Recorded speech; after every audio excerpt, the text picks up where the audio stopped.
దేవదేవుడైన ఆ శ్రీనివాసుని పైన, ఆ లడ్డు పైన, ప్రసాదం పైన అంత విచ్చలవిడిగా అన్యాయంగా దుర్మార్గంగా ప్రచారం చేసినావు. జంతువుల యొక్క కొవ్వు కలిసిందని చెప్పి ఈరోజు సుప్రీంకోర్టు జడ్జి గారు మామూలుగా మందలించలే, చాలా నిజాయితీగా ఓపెన్ గా మాట్లాడినాడు. ఆయన కల్తీ జరగలేదని ఈవో చెప్పిన తర్వాత నువ్వు ఏ విధంగా కల్తీ జరిగిందని చెప్పి ప్రజల ముందరకు వచ్చి స్టేట్మెంట్ ఇస్తావు? ముఖ్యమంత్రి స్థాయిలో కొన్ని కోట్ల మంది భక్తుల యొక్క మనోభావాలు దెబ్బతినవా? అసలు కల్తీనే జరగలేదంటే నువ్వు కల్తీ నడి చెప్తావు.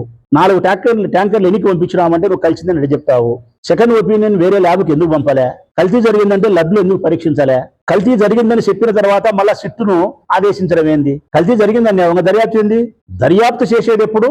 కల్తీ జరిగిందో జరగలేదో అని అనుమానం ఉన్నప్పుడు మాత్రమే దర్యాప్తు చేయాలా. నువ్వు కల్తీ జరిగిందని చెప్పి మళ్ళీ దర్యాప్తు చేయంటే ఏమర్థం ఉందని సుప్రీంకోర్టు ప్రశ్నిస్తాంది.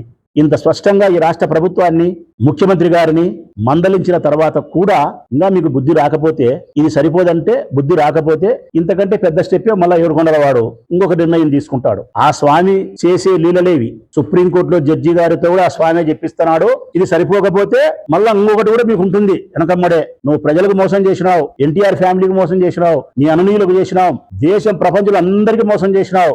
ఏడుకొండల వానికి కూడా మోసం చేయాలని ప్రయత్నం చేస్తే మాత్రం ఒక్క బోల మనకు పడతావు. నువ్వు ఏ రాజకీయాల కోసం, ఏ అధికారం కోసం చేసినావో ఆ అధికారమే ఆ దేవదేవుడు శ్రీనివాసుడు లేకుండా నీకు చేస్తాడు. జాగ్రత్త.